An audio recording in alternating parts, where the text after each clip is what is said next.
Bueno, la primera clasificación que vamos a ver son de aquellos textos que posean una superestructura narrativa. Generalmente estos tipos de textos narran las acciones de personas. Cuentan sobre un personaje determinado que le ocurrió tal cosa o que se relacionó con tal personaje, etc. ¿Sí? Estas acciones se dan en un orden temporal, ¿sí? Se cuenta desde un punto hacia otro, porque el lector debe ser capaz de poder comprender esa historia. Además, los acontecimientos que vayan ocurriendo tienen que ser interesantes, atractivos para el lector, porque si no nadie va a querer leer. Los textos con una superestructura narrativa poseen un marco que es el espacio y el tiempo determinado donde ocurre tal situación. Por ejemplo, había una vez en Inglaterra de 1995, ahí tenemos un espacio y un tiempo.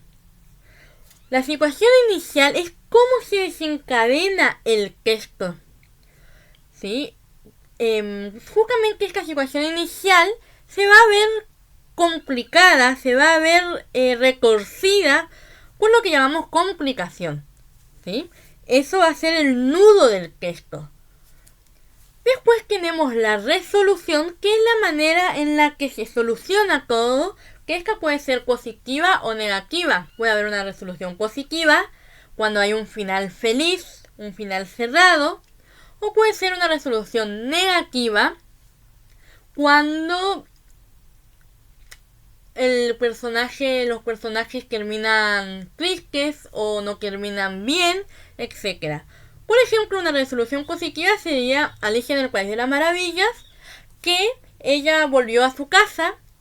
Y una resolución negativa podría ser El diario de Ana Frank, donde el personaje principal muere al final del libro.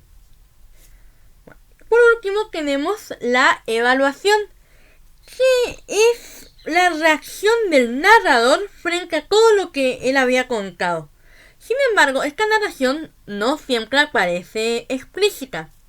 Quiere decir que no se va a encontrar de manera escrita en el texto, sino que él va a dejar como pequeñas pistas para que nosotros, los lectores, podamos comprender su punto de vista.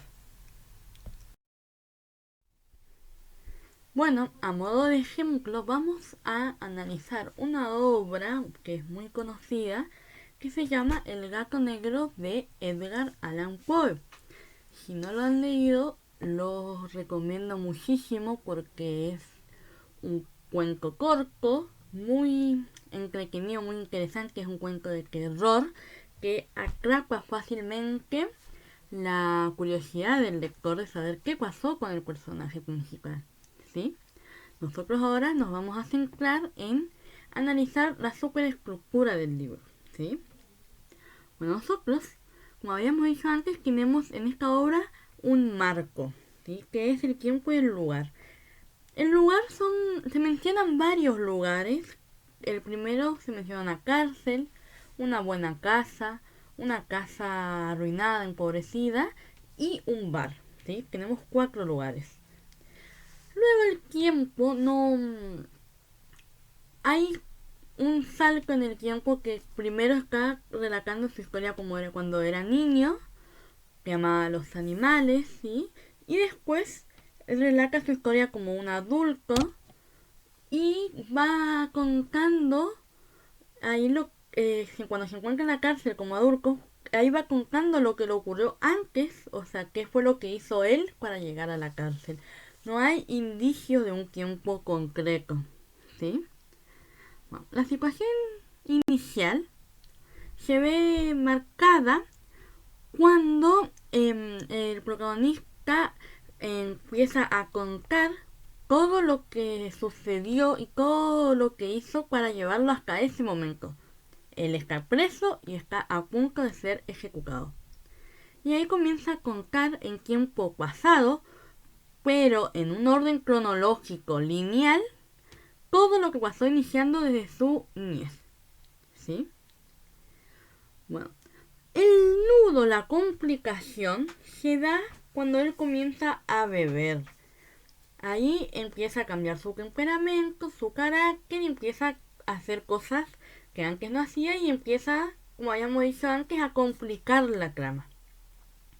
Por último tenemos un desenlace que lo deja al protagonista como un asesino, ¿sí? Y es un desenlace negativo porque la policía encuentra el cadáver de cierto personaje y entonces lo lleva a la cárcel, y ahí es donde estamos en el principio, que él se encuentra en la cárcel a punto de ser ejecutado, ¿sí? No les quiero contar más porque la verdad me gustaría que leyeran el cuento, es muy bueno y espero haberles despertado la intriga con este pequeño análisis. Bueno chicos, proseguimos con la superestructura argumentativa. En esta parte del video les voy a pedir que lo pongan en pausa y que se dirijan al cuadernillo de la profesora Silvia Maya, de Lengua y Literatura, y vayan a la página 22, ¿sí? Y lean el texto cortito que está al final de la página. Este se llama A 25 años del golpe de Estado, por Diana B. Conti. Es necesario que lean ese texto para que así puedan comprender las explicaciones. Luego, vuelven al video y lo retoman donde lo dejaron.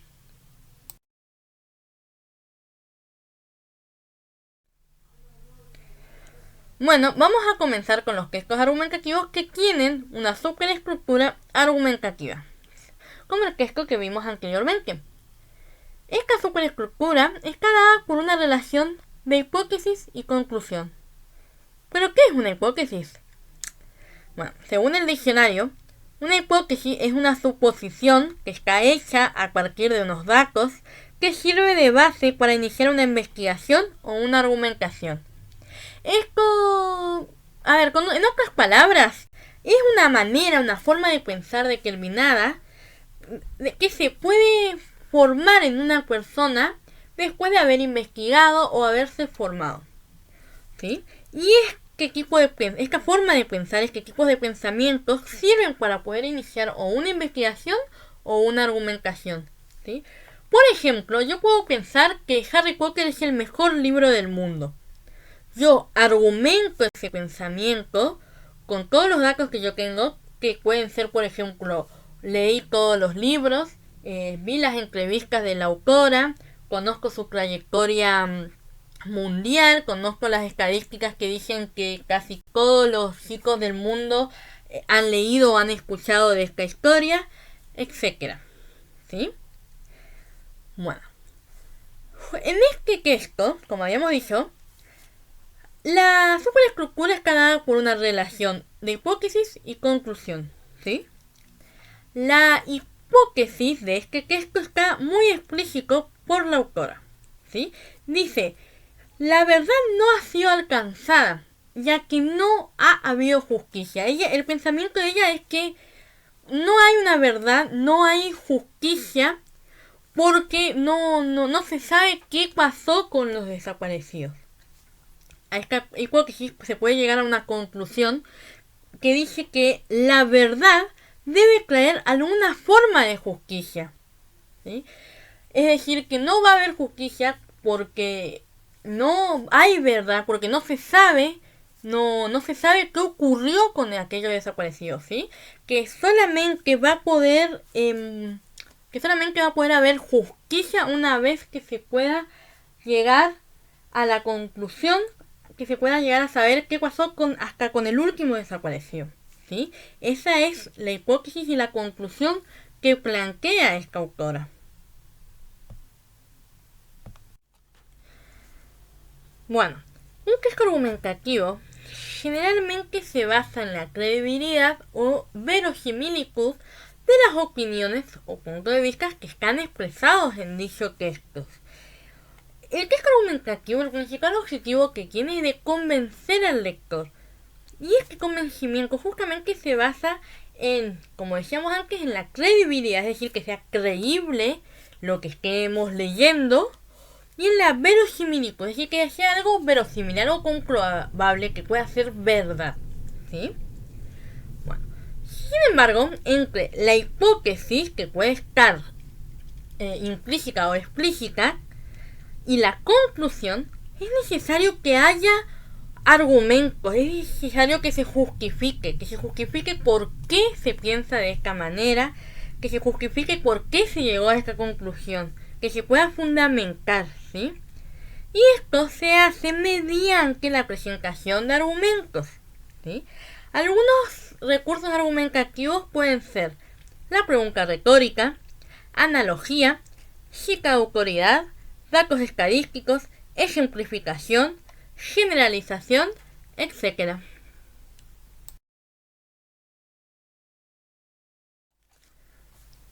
Ahora, nuevamente les voy a pedir que pausen el video y puedan leer el pequeño texto que se encuentra en la página 23. Y luego volvemos a retomar donde quedamos el video.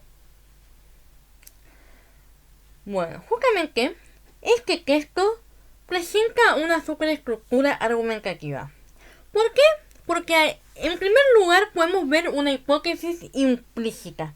No está escrita verbalmente en el texto, pero se puede pensar, se puede adivinar, por así decirlo, se puede inferir cuál es esa hipótesis, ¿sí? Porque acá estamos viendo un texto argumentativo que quiere convencer al lector de que pase sus vacaciones en este lugar, en Fortaleza, ¿sí? Y el texto, para tratar de convencerlo, no le va a decir directamente que vaya a pasar sus vacaciones ahí, sino que va a tratar de convencerlo mediante los argumentos, ¿sí? Justamente esa es la hipótesis, que el Fortaleza es el mejor lugar para pasar las vacaciones. Después se presentan los argumentos, ¿sí? Expone que tiene playas paradisíacas, tranquilidad y comodidad, cocina, etc. Y por último tenemos la conclusión, donde dice que el turista va a quedar encantado, ¿sí? Ahí podemos ver un texto argumentativo que trata de convencer al lector de algo.